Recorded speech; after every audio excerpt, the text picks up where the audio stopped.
초여름 사비성 바깥 변두리 마을. 그곳엔 미륵사지 너머로 이어지는 울창한 숲길이 있었다. 숲 아래로 내려가면 작은 연못이 하나 있었고 마을 사람들은 그곳을 용의 연못이라 불렀다. 오래전부터 물속에 신령이 깃든다는 말이 있었고 밤마다 푸른 빛이 비치곤 했다. 그날 밤 바람이 이상하게 불었다. 미륵 연못 위에 짙은 안개가 내려앉고 물결은 없는데 파문이 번졌다. 마을 가장 아래 살던 과부 묘려는 물그릇을 씻으러 연못가에 갔다가 그것을 보았다. 번개도 달빛도 아닌 빛. 금빛 물결이 가슴 위까지 차오르는 느낌. 그녀는 놀라 몸을 숙였고 물 위에 떠오르는 한 아이의 형상을 보았다. 그 아이는 연못가의 바위 옆에 누워 있었다. 젖은 머리카락, 물을 뱉는 듯 숨을 몰아쉬며 하지만 울지도 겁내지도 않았다. 겨우 5살쯤 되었을까. 눈동자가 이상하게 반짝였다. 묘려는 아이를 업고 집으로 돌아왔다. 마을 사람들은 웅성했다. 그 애는 물귀신이야. 아니야, 신이 보낸 거야. 이름 없는 아이는 말이 없었다. 어미도 없고 기억도 없다 했다. 하지만 곧 마을 아이들과 달리 무거운 짐을 혼자 줬고 말을 캐는 솜씨가 빨랐다. 묘려는 아이에게 서동이라는 이름을 붙여줬다. 항상 산에서 말을 캐다 다쳐와서였다. 서동은 자랐다.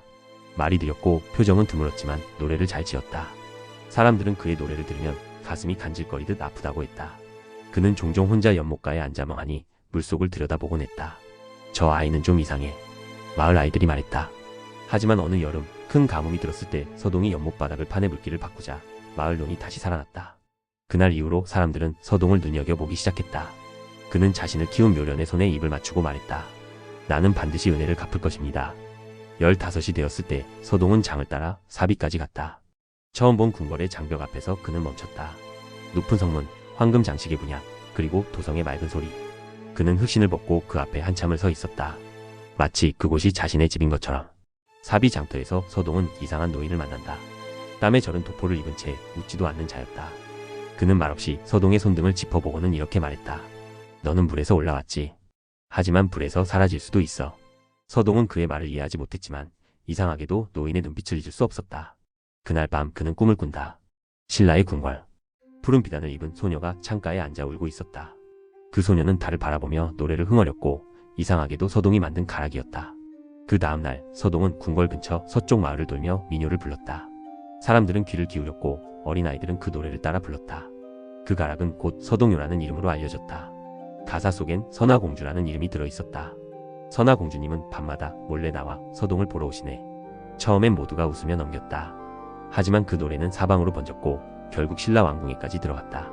선화공주는 창밖에서 아이들이 그 노래를 부르는 걸 듣고 멍해졌다. 꿈에서 본 그 멜로디였다. 그녀는 귀를 막았지만 그 멜로디는 그녀의 가슴을 치고 지나갔다. 며칠 뒤 왕은 공주를 불렀고 신하는 말한다. 공주께서 사내를 사모하신다는 노래가 온 백성의 입에 오르내립니다. 왕은 진노했고 선화공주는 이유도 없이 궁 밖으로 쫓겨났다. 아무도 그녀에게 해명을 요구하지 않았다. 그녀는 말없이 가마를 타고 사비로 향했다. 그리고 장터에서 서동을 보게 된다. 그 순간 서로의 눈이 마주쳤다. 끝이 시작되고 시작이 끝을 몰고 왔다. 장터는 어수선했다. 장사꾼들이 뿌리는 고춧가루 냄새, 풀죽을 끓이는 솥에서 피어나는 김, 그리고 사람들의 웃음과 욕설이 뒤섞이는 그 틈에 서동은 가만히 서 있었다. 그에게는 장이란 물건을 파는 곳이 아니라 사람들의 마음을 들여다보는 곳이었다. 어떤 이들은 제 것을 팔며 더 많은 것을 얻으려 했고 어떤 이들은 그저 이웃과 마주하기 위해 자리를 깔았다. 그날따라 장터에는 이상하게 많은 이들이 모여 있었다. 서동은 말을 꾸러미에 넣고 다니던 피리를 꺼내들었다. 그는 입술을 댔자마자 숨을 삼켰고 짧은 선율이 허공을 가르며 퍼져나갔다. 아이들이 가장 먼저 모여들었다. 그 다음은 할머니들이었다. 그리고 장터 상인들까지 조용해졌다. 서동은 노래를 부르기 시작했다. 선화공주님은 밤마다 몰래 나와 서동을 보러 오시네. 그 순간이었다. 말을 타고 지나던 무리가 장터에 들어섰고 맨 앞에 군관이 소리쳤다. 그 입을 다물라. 이 노래를 부르는 자 모두 모반의 죄로 다스릴 것이다. 서동은 피리를 쥔 손을 내렸다. 그리고 주변의 사람들이 뒷걸음질 치는 걸 느꼈다. 아이들은 금세 흩어졌고 상인들은 그를 외면한 채 자리를 정리했다. 오직 한 사람만이 그의 곁에 섰다. 머리에 천을 둘러쓴 젊은 여인. 그녀는 겉옷을 벗어 그의 어깨 위에 걸쳐주며 말했다. 잘못 들었습니다, 장사치 나리.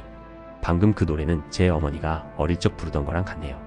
어찌된 일인지 모르겠지만 이 노래는 슬프네요. 그 여인은 눈을 들어 그를 바라보았다. 낯익은 눈동자였다. 그러나 눈빛은 달랐다. 예전에 창가에서 울고 있던 그 아이와는 다른 사람이었다. 하지만 서동은 직감했다. 공주님. 그가 낯익이 말했다. 그녀는 그 말을 듣고도 부정하지 않았다. 선아입니다. 지금은 공주가 아니지만 어제까지는 그랬지요. 서동은 그 자리에 무릎을 꿇었다. 그를 향한 돌멩이 하나가 날아들었다. 군간이었다. 이 사내는 공주님을 능멸한 자다. 그 입으로 만든 노래가 온 나라를 혼란에 빠뜨렸습니다. 선아는 그를 가로막았다. 노래는 죄가 없습니다. 만약 누군가에게 죄가 있다면 그것은 그 노래를 믿고 두려워한 이들이겠지요. 순간 군관의 얼굴이 일그러졌고 칼 손잡이에 손을 얹었다. 바로 그때 군중 속에서 한 사내가 빠르게 나섰다. 검은 가죽 갑옷에 붉은 자수가 박힌 자. 그는 말없이 군관의 손을 막았다. 선아 공주님께 무례한 손을 올리지 마라. 나는 신라 내금위의 아사다. 공주의 호의를 맡았던 자다. 군관은 순간 움찔했고 뒤로 물러섰다. 아사는 선아를 향해 고개를 숙였다. 그리고 서동을 향해 시선을 돌렸다. 당신이 서동이군요. 그 말에는 이상한 냉기가 섞여 있었다. 선아는 서동의 오두막을 찾았다. 초가지붕 아래에는 조그만 화덕이 있었고 한쪽 벽에는 마와 장작이 가지런히 쌓여 있었다. 그녀는 묘하게 편안함을 느꼈다. 태어나 처음으로 무언가 진짜 같은 장소에 왔다는 느낌. 서동은 말이 없었다. 선아는 그 침묵 속에서 많은 것을 느꼈다. 말하지 않아도 전해지는 무게, 그 안에는 단지 사랑이 아닌 어떤 원죄 같은 것이 섞여 있었다. 그 노래 왜 만들었습니까? 서동은 그녀를 바라보며 고개를 숙였다. 처음엔 당신을 보고 싶어서였습니다. 하지만 시간이 지나면서 사람들에게 노래를 들려주고 싶어졌습니다. 그들이 웃을 수 있게. 그런데 왜 하필 제 이름을? 그는 말끝을 흐렸다. 그건 내가 잊지 못했기 때문입니다. 꿈속에서 당신을 보았습니다. 누군지도 모른 채 밤마다 달빛 아래 서 있는 당신을. 그녀는 그를 바라보았다. 슬픈 눈을 가진 남자. 그러나 그 눈 속엔 불이 있었다. 작고 약하지만 꺼지지 않는 불. 밤이 되자 오두막 앞에 불이 피워졌다. 선아는 화롯불 앞에 앉아 조용히 눈을 감았다. 서동은 피리를 꺼내 조용히 불었다. 선율은 낮보다 차분했고 바람은 그의 곁을 조용히 스쳤다. 아사는 멀리서 그것을 지켜보고 있었다. 그리고 검을 뽑았다. 그는 중얼렸다. 공주님은 돌아가셔야 합니다. 이 사내가 끌어들일 전란이 신라를 삼킬 것이니까. 그날 밤 누군가는 서동의 오두막 문 앞에 피 묻은 나뭇가지를 놓고 갔다. 그것은 신라 궁정 내부에서 암살 예고의 표시였다. 며칠 후 사비성 외곽에서는 이상한 소문이 돌기 시작했다. 백제 귀족 중 일부가 저 서동이라는 사내를 왕으로 추대하려 한다더라. 신라에서 추방된 선아공주가 서동과 함께 있다더군. 그 노래는 그냥 노래가 아니었어. 왕을 부르는 노래였지. 서동은 다시 연못가에 앉았다. 물은 말이 없었다. 하지만 그는 알고 있었다. 지금 자신이 시작한 노래는 다시는 되돌릴 수 없다는 것을. 그는 마지막으로 피리를 꺼냈다. 그리고 눈을 감고 불었다. 그 멜로디는 더 이상 사랑만의 것이 아니었다. 그것은 전조였다. 왕국을 흔드는 검은 불꽃에 서고. 비가 왔다. 초여름답지 않게 오래 내렸다. 금강은 하루가 다르게 불어났다. 들판을 스치던 바람도 차가워졌고 마을 아이들은 장화를 신은 채 연못가에 보여 수초를 쓸어내며 놀았다. 서동의 오두막은 여전히 초라했지만 그 안은 점점 사람들로 붐볐다. 장터에서 그를 도왔던 상인들이, 농부들이, 심지어 외곽의 장인들까지 그의 노래를 들은 이들이 조용히 찾아왔다. 그들은 무언가를 원했다. 어떤 이는 물이 흐르지 않는 논에 길을 뚫어달라 했고 어떤 이는 곡식의 저장법을 물었다. 서동은 하나하나 답했다. 그리고 그 곁엔 선아가 있었다. 왕녀였던 시절의 자취를 그녀는 버렸다. 쪽진 머리를 풀고 손수 흙을 만졌다. 그녀는 기꺼이 마을 부엌에서 국을 끓였고 아이들의 찢어진 옷을 기웠다. 그녀는 백제 땅의 냄새를 배우고 있었다. 서동은 그런 선아를 멀리서 지켜보곤 했다. 가끔은 말없이 그녀의 젖은 머리카락을 수건으로 감싸주었고 가끔은 그녀가 다친 손을 조용히 싸매주었다. 둘은 많은 말을 하지 않았다. 그러나 그 침묵은 허전함이 아닌 하나의 음악 같았다. 서로가 서로의 존재를 듣고 있다는 듯한 조용하고 완전한 음표. 당신은 신라의 공주였지요. 어느 날 서동이 조용히 물었다. 선아는 미소 지으며 대답했다. 지금은 누군가의 손을 씻겨주는 여자일 뿐입니다. 그 말을 들은 서동은 고개를 숙였다. 하지만 그의 손은 그녀의 손 위에 천천히 얹어졌다. 금강 바람이 두 사람 사이를 조용히 건넜다. 그날 밤 금강가에서 불꽃이 올랐다. 백제 동부에서 올라온 사절단이 서동을 찾았고 익산에서 온 장로 한 명이 조용히 물었다. 그대가 바로 서동이요? 그렇소이다. 서동은 고개를 들지 않은 채 대답했다. 나는 옛 사비의 귀족이요. 이제는 들판에 삽을 친 농부지만 여전히 백제의 운명을 생각하오. 자네를 왕으로 모시려는 이들이 하나둘 생기고 있어. 귀족 가문들은 피로 썩었고 백성들은 지쳤어. 당신은 물에서 나왔고 사람들에게 길을 주었소.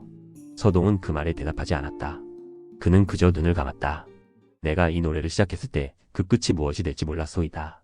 노래는 끝이 없소. 다만 누가 그것을 이어가느냐에 따라 왕조가 달라지오. 그날 밤 서동은 선아와 함께 강가를 걸었다. 비는 그쳤고 달빛이 강물 위에 흐르고 있었다. 이 길을 함께 가주겠소?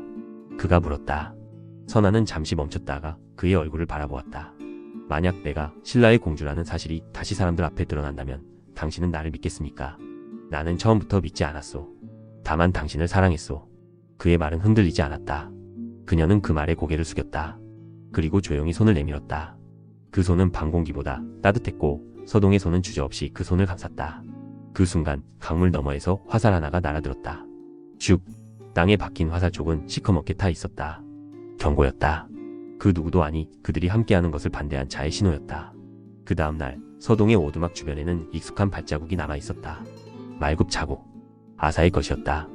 그는 선아를 향한 감정을 숨기지 않았다. 그러나 그것은 사랑이 아니라 지켜야 할 의무였다.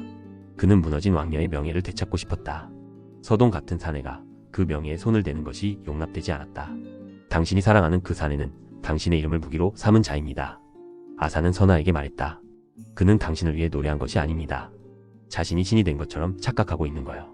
선아는 그 말을 듣고 아무 말도 하지 않았다. 아사는 마지막으로 한마디를 남겼다. 그를 따르지 마십시오. 당신도 타버릴 겁니다. 며칠 뒤 서동은 익산으로 떠났다. 귀족들과의 비밀 회합이 있었다. 선아는 배웅하지 않았다. 대신 그녀는 강가에서 물을 퍼오며 작은 꽃들을 길가에 심었다. 그가 돌아올 때 이 꽃들이 피었으면 좋겠다. 하지만 꽃보다 먼저 익산에서의 소식이 돌아왔다. 백제 동부 장성 한 명이 서동에게 무릎을 꿇었다. 그리고 그는 백제의 차기 왕으로 비밀리에 추대되었다.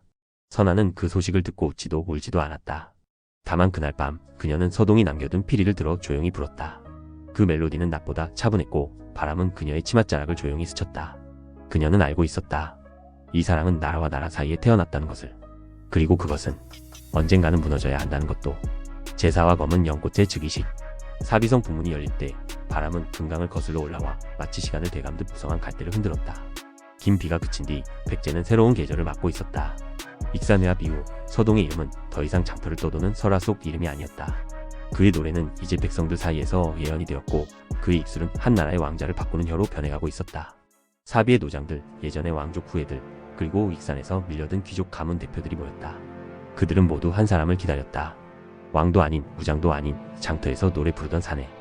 그러나 그가 이 땅에 다시 불을 붙일 것이라 믿는 이들. 그 이름은 여전히 서동이었지만 이제 그 위에는 하나의 문장이 얹혔다.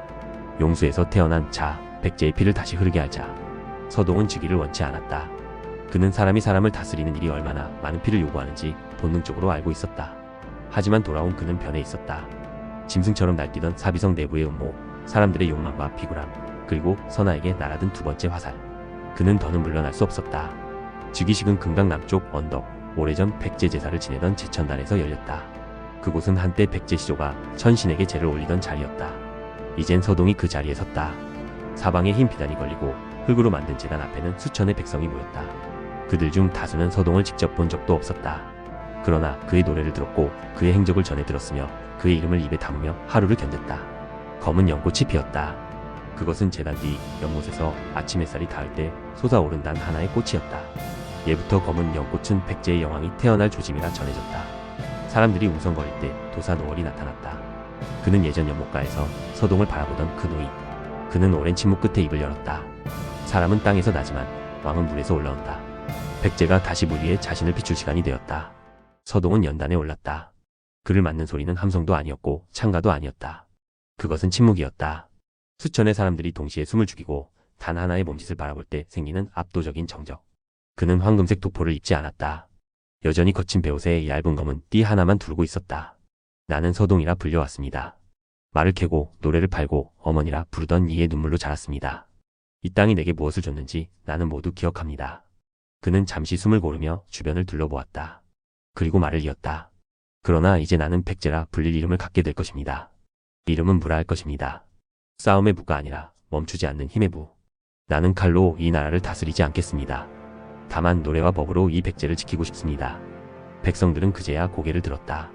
무왕의 얼굴을 본 그들은 이상한 평온함을 느꼈다. 그는 위험보다는 슬픔을, 지배보다는 책임을 지닌 자처럼 보였다. 그날 밤 선아는 궁 안의 정원에서 그를 만났다. 그녀는 오랜만에 예전 공주 시절 입던 비단 옷을 입고 있었다. 서동은 웃지 않았다. 그는 왕이 된 날 가장 먼저 그녀를 보러 왔지만 아무 말도 꺼내지 못했다. 당신은 이제 왕입니다. 그녀가 먼저 말했다. 하지만 나는 여전히 당신의 피리를 들고 있습니다. 그는 그렇게 답했다. 잠시 침묵이 흐른 뒤 그녀는 조용히 입을 열었다. 왕비가 되지 않겠어요. 그 말은 의외로 또렷했다. 서동은 고개를 들었다. 그녀는 눈을 피하지 않았다. 나는 당신의 곁에 있고 싶습니다. 하지만 왕이라는 자리는 나와 같은 사람이 오르면 사람들은 오래도록 수군될 것입니다. 신라의 여자, 나라를 무너뜨릴 여자, 불길한 연꽃 같은 이름들. 당신이 그 자리를 외면한다면 그 말들이 진실이 됩니다. 그는 조용히 말했다. 그렇다면 나를 숨겨주세요. 나를 사람들 속으로 보내고 아이들과 함께 어울리게 해주세요. 대신 내 마음은 그 왕자에 들릴게요. 며칠 후 국내에서는 이상한 소문이 돌기 시작했다. 무왕의 즉위가 도사 노월에 조작된 예언이었다는 이야기. 검은 연꽃은 사실 밤중에 몰래 심은 것이며 무왕의 혈통은 왕실과 무관하다는 말들. 그리고 그 모든 소문의 끝에는 하나의 이름이 있었다. 해도. 사비 귀족이자 선왕의 조카였던 그는 오래전부터 왕권을 탐내던 인물이었다. 그는 선하에 대해 의문을 품고 있었고 무왕의 곁에서 그녀가 사라진 날부터 그녀가 다시 궁에 나타난 날까지 모든 걸 지켜봤다. 신라의 피가 백제의 보좌에 들었다. 그것이 과연 하늘의 뜻인가? 그의 말은 조용히 그러나 깊게 궁 안을 물들였다. 무왕은 홀로 제단 뒤 연못가에 앉아 있었다. 연못 위에 피어있던 검은 연꽃은 벌써 시들어 있었다. 하지만 그는 손을 뻗어 그것을 따지 않았다. 대신 오래전 말을 캐던 소년의 손처럼 흙을 쥐었다. 그의 곁에 노월이 나타났다. 왕이여 어찌 무거우십니까? 무왕은 조용히 말했다. 사람은 땅에서 나지만 왕은 물에서 올라온다 했지요. 그런데 나는 요즘 다시 땅으로 돌아가고 싶습니다. 노월은 미소를 지었다.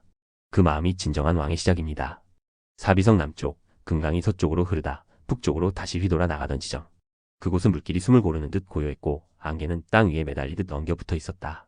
무왕은 처음 그 땅을 밟았을 때 그 고요가 두려웠다. 아무 소리도 들리지 않았고 사람의 발자국조차 오래 머물 수 없는 땅. 그러나 그는 말없이 손을 들어 하늘을 가리켰다. 여기다. 그의 목소리는 낮았지만 단호했다.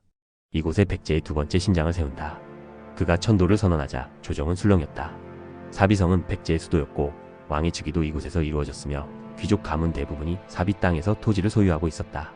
익산이라 불리는 그 땅은 외곽이었고 정치력도 물자도 부족한 땅이었다. 하지만 무왕은 고집했다. 사비는 백제의 과거여.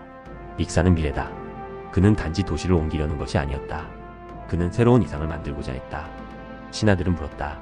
이상이란 무엇입니까? 무왕은 조용히 말했다. 사람이 부처가 되는 도시입니다.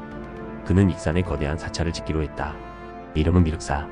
장차 미래불미래의 부처이 내려올 곳. 백성들이 절에 와서 기도하고 병든 자가 낫고 아이들이 글을 배우고 노인이 죽음을 두려워하지 않는 곳. 그곳은 단순한 절이 아닌 백제의 새로운 질서가 태어나는 공간이 될 것이었다. 나는 이 땅에 신을 부르려 하지 않는다. 다만 사람이 부처처럼 살아가게 하고 싶다. 그렇게 미륵사 대공사가 시작되었다. 미륵사 공사는 단순한 석조 건축이 아니었다. 사방에서 장인들이 모였다. 고구려에서 목재 장인이 내려왔고 외국 일본에서 석공과 청동기 기술자들이 도착했다. 외국의 석공 중 한 사람 하야테라는 사내는 무왕의 눈에 띄었다. 그는 전부 옷 거칠었지만 석을 다루는 솜씨는 신의 손이라 불릴 만큼 탁월했다. 하야테는 처음 선화를 보고 멈췄다. 그녀가 아이들에게 글을 가르치는 모습을 본 그는 그녀가 왕의 여인이라는 걸 알면서도 눈을 떼지 못했다. 그 시선은 곧 무왕의 시야에도 들어왔다. 그대 이름은 하야테라였는가? 그렇습니다, 왕이시여. 석을 다듬는 이가 마음까지 흔들면 안 돼요. 하야테는 고개를 숙였지만 눈빛은 꺾이지 않았다. 공사장은 마치 도시 하나였다. 날마다 수백 명이 흙을 나르고 돌을 쪼고 나무를 깎았다. 선아는 그 곁에서 아이들을 가르쳤다. 그녀는 여전히 왕비가 아니었지만 누구보다 그 도시의 중심에 있었다. 하루는 선아가 아이들과 노래를 부르던 중 하야테가 다가왔다. 공주님 아니 선아님, 왜 이곳에서 아이들에게 글을 가르치십니까? 이 모든 건 당신 남편의 도시 아닙니까? 아이들에게 길을 주는 건 도시보다 먼저 해야 할 일이죠. 그럼 왕이 아닌 당신은 무엇을 이루고 싶습니까? 그녀는 잠시 머무졌지만 이내 대답했다. 나는 이 도시에서만큼은 누구의 딸도 누구의 아내도 아닌 사람이고 싶어요. 하야테는 조용히 고개를 끄덕였다. 그리고 돌아서는 순간 무왕이 멀리서 그것을 보고 있었다. 그날 밤 무왕은 선아를 불렀다. 그는 옥자에 앉지 않았다. 오히려 사각의 낮은 평상 위에 앉아 있었다. 옆에는 아직 마르지 않은 미륵사 설계도가 펼쳐져 있었다. 당신은 이 도시가 사람을 바꾸리라 믿습니까? 바뀔 겁니다. 왜냐하면 당신이 바뀌었으니까요. 무왕은 눈을 감았다. 나는 사람을 다스리러 왕이 되었지만 그 사람들 속에 내가 없다는 걸 느껴요. 그래서 도시를 세우시려는 거죠. 그 속에 당신을 넣기 위해. 무왕은 고개를 돌렸다. 당신은 언제나 나보다 더 많은 걸 봅니다. 선아는 대답하지 않았다. 침묵 속에서 두 사람은 멀어지지 않았지만 더 가까워질 수도 없었다. 왕과 여인의 거리, 이상과 현실의 간극. 그것은 미륵사보다도 도시보다도 더 거대한 벽이었다. 하지만 그 미륵사의 기초석을 놓던 날 뜻밖의 일이 일어났다. 공사장 한복판에서 불이 났고 한 명의 석공이 숨졌다. 조사 결과 그 불은 우연한 화재가 아니었다. 사비에서 익산으로 따라온 어느 귀족의 하인이 건물 아래에 불을 붙였다는 사실이 드러났다. 하인은 자백했다. 주인님께서 말씀하셨습니다. 왕은 사비에 있어야 한다고. 그 귀족의 이름은 바로 해도였다. 선왕의 조카이자 지금도 사비성 내에서 가장 많은 토지를 가진 자. 그는 무왕의 익산 천도에 가장 강하게 반대한 인물이었다. 무왕은 해도를 잡으라 명하지 않았다. 다만 조용히 말했다. 그가 나를 무너뜨리려 한다면 익산을 무너뜨릴 것입니다. 나는 그를 기다릴 것입니다. 하지만 그가 미륵사 벽에 손을 댄다면 나는 그를 가만두지 않을 것입니다. 그 말은 익산 전역에 퍼졌고 해도의 귀에도 들어갔다. 그날 이후 해도는 더 조용해졌지만 그 침묵은 더 날카로웠다. 미륵사 공사는 다시 시작되었다. 그날 이후 사람들은 이 절을 불의 절이라 불렀다. 불로 태어나고 불을 견딘 절.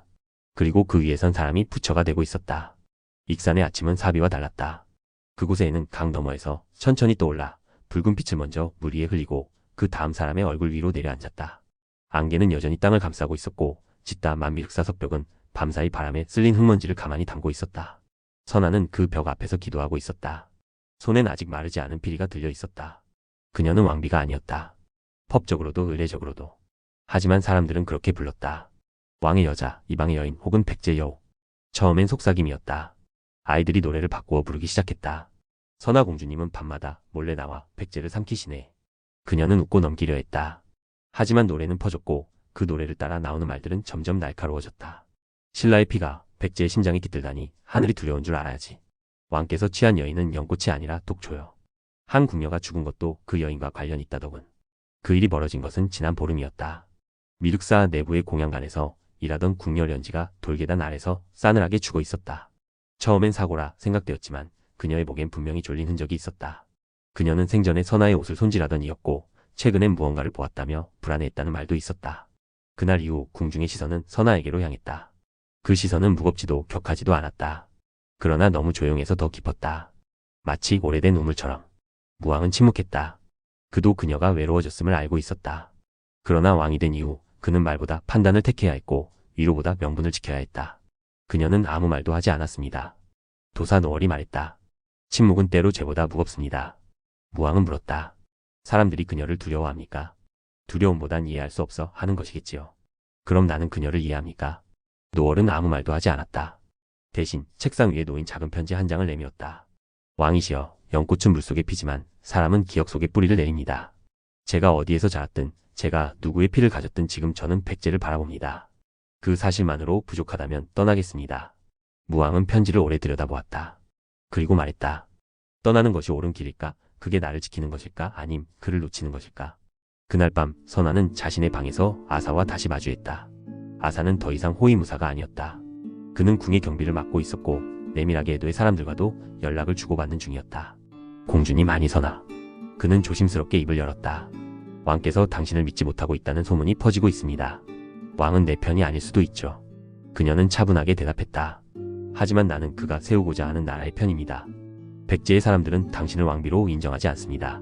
그럼 백제가 나를 인정하지 않도록 두세요. 그게 나라라면 나는 사람을 선택하겠습니다. 아사는 그 말을 듣고도 물러서지 않았다. 그 사람은 당신을 지키지 못할 겁니다. 저는 지금이라도 당신을 데리고 신라로 돌아갈 수 있습니다. 그곳엔 아직도 당신을 기억하는 이들이 있습니다. 당신을 공주로 다시 세울 수 있습니다. 선아는 조용히 고개를 저었다. 나는 공주가 아닙니다. 이곳에서 나는 한 여인일 뿐이에요. 아무것도 아닌 여인. 그녀의 눈빛은 흔들리지 않았다. 그러나 그 고요함 속에는 무너진 무언가가 비처럼 흘러내리고 있었다. 며칠 뒤 미륵사 내부의 공양간에서 이상한 상자가 발견되었다. 그 안에는 백제 왕실의 문양이 새겨진 칼이 하나 담겨 있었고 그 옆엔 무왕의 이름이 적힌 피로 번진 두루마리가 있었다. 그 내용은 신라의 피를 받아들인 왕은 죽어야 한다는 것이었다. 이 일은 곧바로 내부 첩자의 소행으로 처리되었지만 사람들은 다시 선아를 입에 올렸다. 누가 그녀를 들였는가? 어찌하여 아직 그녀가 그 궁 안에 있는가? 무왕은 곧바로 선아를 불렀다. 두 사람 사이엔 한 줄기 촛불만이 흔들리고 있었다. 당신은 떠나야 할지 모릅니다. 그는 말했다. 그럼 이곳이 나의 나라가 아니었다는 말인가요? 그녀는 물었다. 아니요. 이곳은 당신의 나라이자 당신이 지키려 한 백제입니다. 하지만 백성이 당신을 받아들이지 않는다면 나는 누구를 위해 다스리는 걸까요? 그녀는 고개를 끄덕였다. 그리고 조용히 자리에서 일어났다. 당신이 끝까지 나를 보내려 하지 않기를 바랍니다. 나는 떠나지 않겠지만 대신 숨겠습니다. 당신을 숨긴다는 건 나를 감추는 것이 아니라 나를 지키는 일입니다. 그날 이후 선아는 더 이상 공식 석상의 모습을 드러내지 않았다. 그녀는 미륵사 외곽의 작은 교육당에서 아이들을 가르치기 시작했고 그녀의 존재는 공중 기록에서 사라졌다. 그러나 밤마다 미륵사 꼭대기 탑에 한 여인의 그림자가 올라왔다. 그리고 피리를 불었다. 그 소리는 산을 넘고 강을 건너 왕의 방창 너머까지 도달했다. 무왕은 그 피리 소리를 들으며 눈을 감았다. 그는 이미 알고 있었다. 그녀는 백제의 왕비가 아니라 백제 그 자체라는 것을. 미륵사의 상냥식이 가까워오고 있었다. 익산에는 해를 맞은 공사판마다 천이 걸리고 백성들이 모여 축제를 준비했다. 도시는 전례 없는 활기를 띠었다. 그러나 그 활기 아래 불길한 기척이 기어다녔다. 사비에 남겨진 귀족 가문들, 특히 선왕의 혈족이자 중신으로 군림하던 에도는 익산의 번영을 백제의 혼을 사비에서 떼어내려는 반역이라 규정했다. 그는 조용히 그러나 치밀하게 반란을 준비했다. 그의 사람들은 익산에 이미 깊숙이 침투해 있었고 미륵사의 석축 밑으로는 거짓 사문들이 출입하며 기밀을 퍼나르고 있었다. 그들은 스스로를 금사단이라 불렀다. 사자의 심장으로 백제를 지키겠다는 뜻이었지만 실상은 권력을 되찾으려는 황금 귀족들의 군사 조직이었다. 무왕은 그것을 모를 리 없었다. 그는 오래전부터 해도의 움직임을 감지하고 있었다. 그러나 그는 그를 막지 않았다. 다만 기다렸다. 반란이 성문을 두드릴 때까지. 그에게 있어 백제를 바꾸는 일은 단지 도시로 옮기고 절을 짓는 문제가 아니었다. 그것은 사람이 가진 믿음을 흔드는 일이었다. 그리고 믿음은 강제로 바꾸는 것이 아니라 끝까지 밀고 나가야만 이기는 싸움이었다. 그러나 그는 그 대가가 얼마나 클지 아직 짐작하지 못했다. 사건은 상냥식 하루 전날 벌어졌다. 무왕의 어린 태자 의군이 궁 밖의 교육당에 선아를 따라간 사이 국내에서 화재가 발생했다. 처음엔 단순한 사고로 여겨졌지만 이내 부문에서 괴이한 움직임이 포착됐다. 무장한 병사 수십 명이 궁 내부에 은밀히 숨어 들어온 것이었다. 그들은 곧바로 왕의 처소와 태자 방을 향했다. 하지만 태자는 없었다. 해도는 이 틈을 노렸다. 그는 사비에 남겨둔 자신의 사병과 익산 내부의 무장 노역자들을 동시에 움직여 익산성을 반으로 가르는 내란을 감행했다. 외견상으로는 왕정복이었지만 사실상은 왕권 탈취였다. 무왕은 가장 먼저 태자의 행방을 찾았다. 그러나 연락은 끊겨 있었다. 선아는 이미 태자를 데리고 궁 외곽으로 빠져나가 있었고 하야테가 그들을 동행하고 있었다. 무왕은 아사에게 명했다. 당장 북쪽 고개를 넘기 전에 그들을 찾아라. 태자가 다치면 이 나라는 끝난다. 아사는 즉시 움직였다. 그날 밤 선아는 작은 산초림을 지나고 있었다. 그녀는 태자의 손을 꼭 쥐고 있었고 아이는 묻지 않았다. 단지 어머니가 빠르게 걸어가는 길을 따라 걷기만 했다. 어머니, 아버지는 안 오시나요? 그 말에 선아는 멈췄다. 밤하늘에는 별이 밝았고 나뭇잎 사이로 하얀 달이 떠 있었다. 그녀는 무릎을 꿇고 아이의 이마에 입을 맞췄다. 아버지는 지금 너를 지키고 있단다. 멀리서 너를 위해 싸우고 있어. 나는 아버지를 닮았나요? 선아는 눈을 감았다. 그리고 조용히 고개를 끄덕였다. 무척이나. 아버지는 조용히 울 줄 아는 사람이고 너도 그렇단다. 그 순간 숲 너머에서 화살이 날아왔다. 퍽! 하야테가 몸을 던졌다. 화살은 그의 어깨에 꽂혔다. 움직이세요. 여긴 안전하지 않습니다. 그는 피를 흘리며 소리쳤다. 선아는 태자를 안고 다시 달리기 시작했다. 그녀의 손은 떨렸지만 눈빛은 흔들리지 않았다. 그녀는 알았다. 이것이 그들이 살아갈 나라의 무게라는 것을. 익산성 북문에선 격전이 벌어졌다. 무왕은 친위대를 이끌고 반란군과 정면으로 부딪혔다. 그는 칼을 들지 않았고 전쟁을 지휘하지도 않았다. 대신 그는 전선 한가운데에 섰다. 이 칼은 나라를 지키는 것이지 사람을 죽이는 것이 아니다. 해도의 군은 당황했다. 그들은 왕이 아니라 무장을 상대로 싸울 준비를 해왔기 때문이었다. 그러나 백성들은 놀라지 않았다. 오히려 성벽 위에서 수백 명이 횃불을 들고 내려왔다. 그들은 돌을 던졌고 성문을 걸어 잠갔다. 그날 밤 백제에서 가장 짧고 가장 잔혹한 반란이 끝났다. 해도는 도주했지만 왕실 내부에 남긴 상처는 컸다. 무왕은 궁으로 돌아왔지만 선아는 돌아오지 않았다. 그녀는 아직 돌아오지 않았다. 하야테는 깊은 부상을 입고 의식을 잃었고 태자는 궁 북쪽의 작은 두각에서 몸을 숨기고 있었다. 선아는 다시 모습을 감췄다. 무왕은 그녀가 머무르던 방에 들어섰다. 그 방엔 그녀의 옷이 그대로 남아있었고 한가운데 작은 피리 하나가 놓여 있었다. 그 피리는 그가 왕이 되기 전 그녀에게 준 것이었다. 그 옆에는 짧은 쪽지가 있었다. 이제 나는 사람들 속으로 숨습니다. 백제가 당신을 받아들이는 날까지 나는 나를 숨기겠습니다. 당신의 사람으로 남기 위해. 무왕은 연못가에 섰다. 그는 처음으로 왕복을 벗은 채 흙을 손으로 쥐었다. 그의 손은 떨리고 있었지만 그의 눈은 흔들리지 않았다. 이 나라는 누구의 것이어야 합니까? 노월이 그 옆에 다가왔다. 당신이 울음을 삼킬 때마다 이 나라는 다시 강해집니다. 무왕은 미소를 짓지 않았다. 대신 고개를 숙인 채 중얼거렸다. 나는 그대를 지키지 못했습니다. 하지만 다음 세상에서는 당신을 먼저 왕비로 부르리다. 익산성 외곽 깊은 밤. 멀리서 또 한 번 피리 소리가 들렸다. 그 소리는 슬프지도 기쁘지도 않았다. 다만 살아있었다. 그것은 무왕이 아직도 희망을 품고 있다는 증거였다. 미륵사의 마지막 대들보가 들어올려지던 날 하늘엔 붉은 안개가 피었다. 익산성 너머로 모여든 구름은 마치 거대한 산맥처럼 드리워졌고 그 아래 수천 명의 백성이 숨죽인 채 바라보았다. 무왕은 연단 위에 서 있었다. 그의 옷은 단순한 흰 도포였고 손에는 아무것도 들려있지 않았다. 이 절은 신을 모시려 짓지 않았습니다. 그는 그렇게 말문을 열었다. 이 절은 사람이 기도하기 위해 세운 곳입니다. 목숨을 바쳐도 좋다고 말할 수 있는 기도 하나, 그 기도를 담기 위해 이 나라가 이 절을 만들었습니다. 그가 말을 잇기 전 하늘에서 빛이 퍼졌다. 구름 사이로 태양이 터지듯 모습을 드러냈고 그것은 미륵사의 천장을 타고 절 내벽을 쓸어내렸다. 사람들은 그 광경에 말을 잃었다. 그러나 그 웅장함의 이면에는 피로 새겨진 기적이 있었다. 며칠 전 선아는 여전히 사람들 속에서 숨쉬고 있었다. 그녀는 정체를 드러내지 않은 채 국외곽의 약방에 숨어 있었고 태자를 몰래 돌보며 몸을 추스르고 있었다. 하야테는 그녀를 위해 목숨을 걸었지만 아직 의식을 찾지 못했다. 그러던 어느 날 밤 해도의 잔당이 그녀의 거처를 급습했다. 불길이 치솟았고 칼을 든 자들이 벽을 허물며 안으로 들이닥쳤다. 선아는 태자를 품고 뒷문으로 나섰지만 이미 늦었다. 화살 하나가 그녀의 옆구리를 꿰뚫었다. 하야테는 마침내 깨어나 피투성이로 그녀를 안고 탈출했다. 그는 피범벅이 된 채 무왕의 눈앞에 쓰러졌다. 품속엔 의식을 잃은 선아가 있었다. 무왕은 단 한마디도 하지 못한 채 그녀를 안았다. 그녀의 얼굴은 조용했고 입가엔 피가 맺혀 있었다. 그녀가 살아야 이 나라가 삽니다. 하야테는 그렇게 말한 뒤 다시 눈을 감았다. 무왕은 미륵사 법회 날짜를 미뤘다. 하루 또 하루. 그러나 선아는 깨어나지 않았다. 그녀는 뜨거운 숨을 토할 뿐 눈을 뜨지 않았다. 도사 노얼은 조용히 말했다. 그녀는 산 것 같지만 마음은 저 너머에 있습니다. 왕께서 부르셔야 합니다. 그 심연의 끝에서 무왕은 선아의 침상 곁에 무릎을 꿇고 앉았다. 그의 이마는 땀으로 젖어 있었고 손은 떨리고 있었다. 그는 피리를 들었다. 그 피리는 언젠가 선아에게 바쳤던 그것이었다. 그는 피리를 불었다. 밤이 닿을 때까지 아무도 듣지 못한 노래를 누구도 모를 운율로. 선아야 선아야 나는 아직 너를 부르고 있다. 법회는 결국 예정대로 열렸다. 선아는 의식을 되찾지 못한 채 침상에 누운 채 미륵사의 가장 깊은 방으로 옮겨졌다. 그녀를 지키는 이는 아사였다. 그는 말없이 검을 빼서 그녀의 문 앞에 세웠다. 그 누구도 감히 그 문을 넘지 못했다. 무왕은 대중 앞에서 말했다. 이 절은 이제 완성되었습니다. 그러나 이 나라는 아직 완성되지 않았습니다. 이 절은 백성이 기도하는 장소이자 나의 죄를 씻는 곳이 될 것입니다. 그가 절을 돌며 절을 하던 그때 누군가 울기 시작했다. 한 아이였다. 그리고 한 노파가 함께 울었다. 곧이어 수십 명이 수백 명이 그 뒤를 따랐다.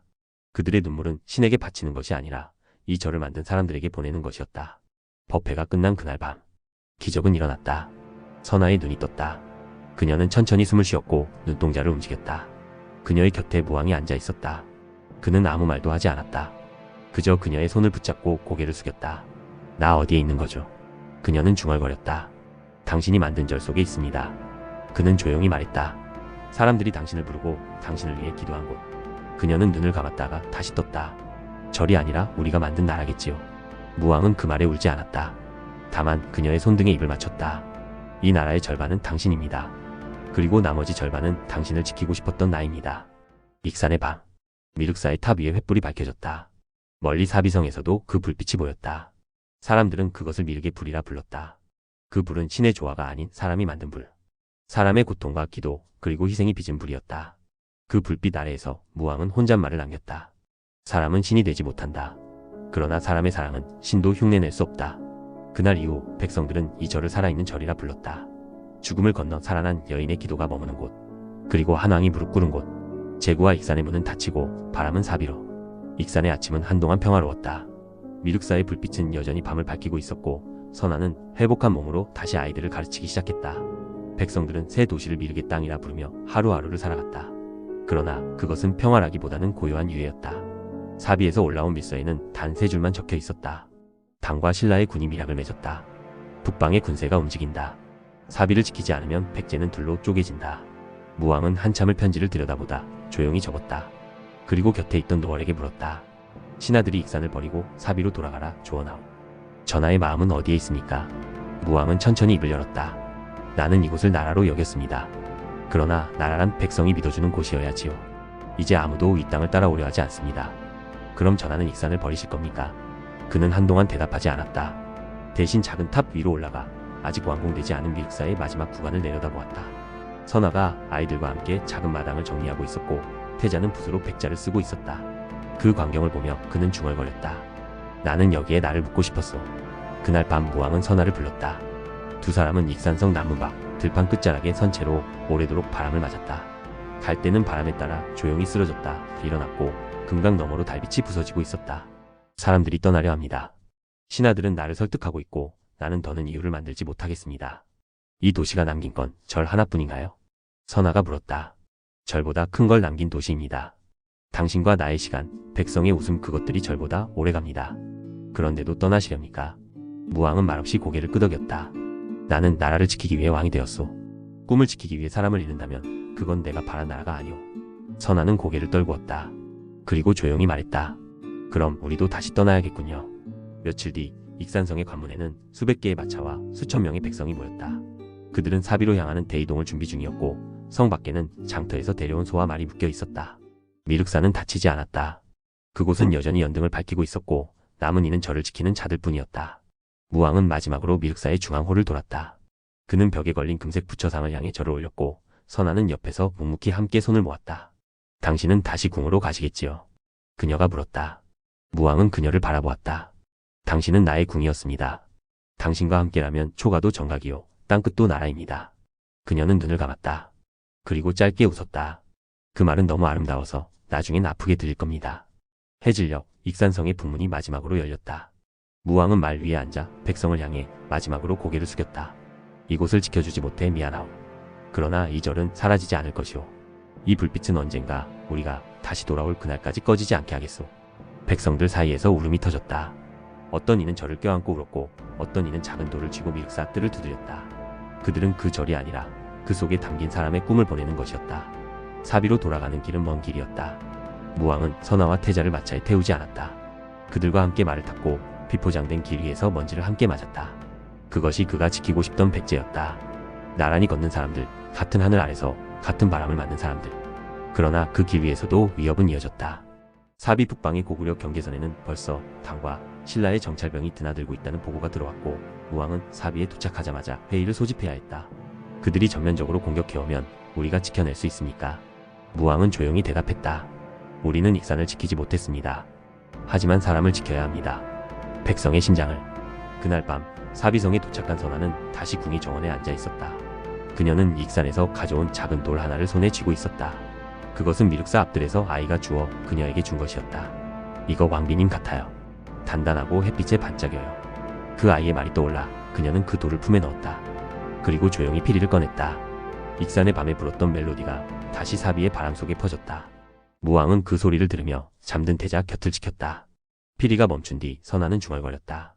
당신은 익산을 떠났지만 나는 아직 그곳에 있네요. 그녀의 눈에 눈물이 맺혔다. 그러나 떨어지진 않았다. 그녀는 왕의 여인이었고 또한 백성의 여자였다. 그 무게는 지금도 그녀를 누르고 있었지만 동시에 그녀를 세우고 있었다. 그리고 바람이 분다. 익산에서 사비로, 사비에서 다시 동해 너머로. 바람은 어디로 흘러가는가? 그 바람 속에서 한 나라의 마지막 사랑이 조용히 자라고 있었다. 그의 가을, 사비성의 은행 잎은 일찍이 황금빛으로 물들었다. 사람들은 이것이 풍년의 징조라며 웃었고 궁궐의 연회장은 한때의 평온을 되찾은 듯 보였다. 그러나 무왕은 더 이상 그 연회에 참석하지 않았다. 그는 매일 새벽 혼자 궁 북쪽 언덕 위를 걸었다. 그곳에서 금강이 내려다 보였고 멀리 익산의 산등성이가 흐릿하게 펼쳐졌다. 눈을 감으면 아직도 미륵사 대들보 아래에서 바람을 맞던 백성들의 환호가 들리는 듯했다. 왕이란 자리는 지킨 자리가 아니라 잃어버린 것들로 채워지는 것이로구나. 그는 그렇게 혼잣말하며 고개를 떨구곤 했다. 선아는 다시 궁궐 안으로 돌아왔지만 그녀의 방은 여전히 조용했다. 그녀는 왕비가 아니었다. 어떤 공식적인 자리도 주어지지 않았고 그녀는 아무 말 없이 왕실의 그림자처럼 지냈다. 하지만 사람들은 이제 그녀를 다르게 불렀다. 미륵의 어머니, 불꽃 아래 살아난 여인, 백제를 가장 사랑한 이방인. 그녀는 그런 이름에 웃지 않았다. 다만 아이들의 글을 가르치고 해마다 익산에서 가져온 돌 하나씩을 마당 한쪽에 쌓았다. 무왕은 그 돌더미를 가만히 바라보다가 말했다. 당신은 이곳에서도 익산을 쌓고 있군요. 선아는 짧게 웃었다. 당신은 그곳을 나라라 했고 나는 그곳을 집이라 불렀으니까요. 그러나 사비의 평온은 오래가지 않았다. 당과 신라의 연합군이 백제 북부 국경을 넘어왔다는 급보가 들려왔다. 무왕은 병력 동원을 명령했지만 내부는 이미 갈라져 있었다. 해도의 잔당은 여전히 군 내부에 숨어 있었고 지방 세력은 서로 책임을 미루고 있었다. 무왕은 단호하게 말했다. 나는 이 나라를 지키겠다. 다만 백성을 전쟁터로 끌어내지 않겠다. 그는 궁 안의 장로들과 회의를 거친 끝에 사비성의 방어는 유지하되 왕실과 백성 일부는 안전지대로 옮기기로 결정했다. 그리고 스스로 전선으로 향할 것을 선언했다. 그 결정을 듣고 선아는 조용히 방 안에 앉아 있었다. 그녀는 아무 말도 하지 않았지만 밤이 깊어갈수록 피리를 꺼내들었다. 그 멜로디는 예전보다 느리고 낮고 깊었다. 출정 당일 무왕은 갑옷을 입지 않았다. 그는 검은 비단의 붉은 띠 하나만 두르고 단 3명의 수행자와 함께 성문을 나섰다. 그는 장군도 무사도 아닌 사람으로 전장에 나섰다. 그를 배웅하는 사람들 속에는 선아도 있었다. 그녀는 말을 타고 가지 않는 왕을 향해 물었다. 돌아올 수 있겠습니까? 그는 고개를 끄덕이지도 부정하지도 않았다. 대신 그녀의 손을 꼭 잡았다. 나는 돌아올 겁니다. 다만 내가 돌아올 그 자리에 당신이 있어준다면 그것으로 충분합니다. 그 말에 선아는 고개를 끄덕였다. 그리고 속으로 되뇌었다. 당신이 남긴 자리는 이제 내 마음 안에 있습니다. 무왕은 돌아오지 않았다. 그는 북방 전투에서 끝까지 테러를 지켰고 수백 명의 병사를 살렸다. 그러나 그 자신은 살아 돌아오지 못했다. 전령이 사비에 도착했을 때 무왕이 싸우던 그 들판엔 붉은 연기가 피어오르고 있었다. 선아는 그 소식을 들은 날 미륵사에서 가져온 마지막 돌을 그 돌무더기 위에 올렸다. 그리고 피리를 꺼내 불었다. 그 피리 소리는 곧 사비 전역에 번졌고 백성들은 아무도 말하지 않았다. 장터는 멈췄고 아이들은 울음을 그쳤다. 그날 하루 백제는 울음 대신 음악으로 왕을 보냈다. 무왕의 시신은 찾지 못했다. 그러나 그가 마지막으로 남긴 말은 전해졌다. 병사 하나가 그가 숨을 거두기 전 마지막으로 중얼거린 말을 귀담아 들었다고 했다. 선아야, 다음 생엔 검이 아닌 피리로 너를 찾을게. 수개월 뒤 사비도 함락되었다. 선아는 태자를 데리고 외국으로 떠났다. 그것은 미리 준비된 계획이었다. 무왕이 전사하기 전 그녀에게 마지막으로 남긴 명령이었다. 이 아이를 살려야 합니다. 이 아이가 언젠가 백제의 불씨가 되려면. 배는 이른 아침 백강을 거슬러 떠났다. 선아는 뒤돌아보지 않았다. 그러나 그녀의 품속에는 작은 피리 하나와 익산에서 가져온 마지막 돌 하나가 있었다. 몇 년 후 외국의 작은 사원 뒤뜰에서 한 아이가 피리를 불었다. 그의 눈빛은 조용했고 멜로디는 낯설지 않았다. 진아는 이가 물었다. 그 노래는 누가 가르쳐 주었느냐? 소녀는 조용히 대답했다. 어머니요. 우리 아버지가 이 노래를 불렀다고 했어요. 너의 아버지는 누구냐? 소녀는 하늘을 올려다보며 말했다. 별이 된 분입니다. 그날 밤 외국의 하늘에 붉은 별 하나가 떠올랐다. 사람들은 그것을 무성이라 불렀다. 사라진 나라, 그러나 기억 속에 남은 왕. 그리고 그 왕의 사랑. 백제는 사라졌지만 백제는 아직 남아있었다. 피리의 멜로디 속에, 여인의 기억 속에, 아이의 손끝 속에. 그리고 그 불꽃은 결국 별이 되어 다시 돌아올 그날을 위해 하늘에 머물렀다.